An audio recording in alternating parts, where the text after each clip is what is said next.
Shalom, selamat malam Bapak Ibu Saudara yang dikasihi oleh Tuhan. Kita bersyukur malam hari ini kita masih boleh ada sebagaimana adanya kita. Pemeliharaan Tuhan, penyertaan Tuhan terus kita nikmati dalam kehidupan kita. Mari kita membaca dan merenungkan firman Tuhan dari 2 Korintus pada pasalnya yang pertama ayat 9 bagian B. Firman Tuhan berbunyi demikian. Tetapi hal itu terjadi supaya kami jangan menaruh kepercayaan pada diri kami sendiri, tetapi hanya kepada Allah yang membangkitkan orang-orang mati. Menaruh kepercayaan atau meletakkan kepercayaan hanya kepada Tuhan. Kelas motivasi ataupun pelatihan seringkali memberikan kata-kata atau ungkapan motivasi kepada peserta. Misalnya, Anda pasti bisa. Jikalau orang lain bisa, Anda juga pasti bisa. Kemudian ungkapan yang lain adalah sukses ada di tangan Anda. Anda yang menentukan kesuksesan Anda. Dan kemudian di mana ada kemauan, di situ pasti ada jalan. Ketiga ungkapan ini mungkin terdengar biasa di telinga kita, sering kali kita dengarkan. Namun kalau kita cermati, ternyata ungkapan-ungkapan ini merupakan bentuk humanisme, spirit humanisme, meninggikan manusia dengan segala kemampuan atau potensinya dan mengabaikan kebergantungan manusia kepada Tuhan.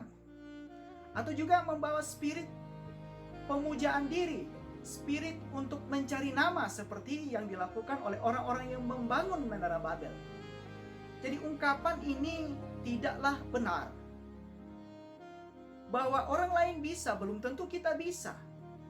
Selagi pula, sebagai orang percaya kita harus sadar bahwa kemampuan kita terbatas. Hanya jikalau Tuhan menolong kita, maka kita bisa. Lalu kemudian, bahwa sukses ada di tangan Anda. Ini jelas tidak benar. Bukan kita yang menentukan sukses kita. Sukses kita ditentukan oleh Tuhan.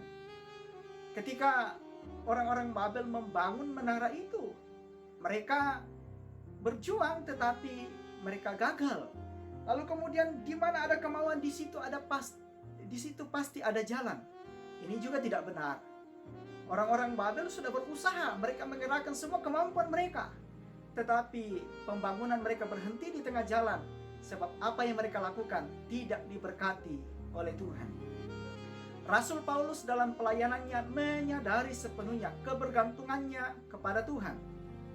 Pengalaman-pengalaman hidup yang dialaminya di dalam pelayanan kemudian dilihat oleh Rasul Paulus sebagai sebuah cara Allah untuk membawa dia kepada kesadaran bahwa hanya Tuhanlah yang memampukan Rasul Paulus untuk memikul atau menunaikan tanggung jawab pelayanan yang Tuhan percayakan. Pengalaman-pengalaman hidup yang kita juga alami kiranya membawa juga kita kepada kesadaran bahwa kemampuan kita datangnya hanya daripada Tuhan.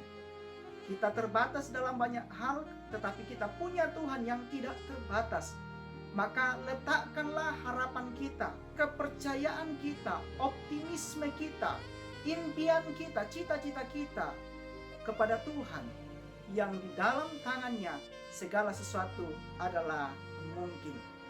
Jikalau kita mengandalkan diri kita sendiri atau menaruh harapan kita kepada manusia, ada awasan bagi kita. Kalau kita membaca Yeremia 17 ayat 5-8 di sana dikatakan bahwa diberkatilah orang-orang yang mengandalkan Tuhan, yang menaruh harapannya kepada Tuhan. Tetapi orang-orang yang mengandalkan dirinya sendiri, menaruh harapannya kepada manusia, yang hatinya menjauh daripada Tuhan, mereka akan dikutuk. Ini menjadi awasan bagi kita bersama-sama. Tentukan pilihan kita kepada siapa, di dalam siapa kita menaruh harapan kita.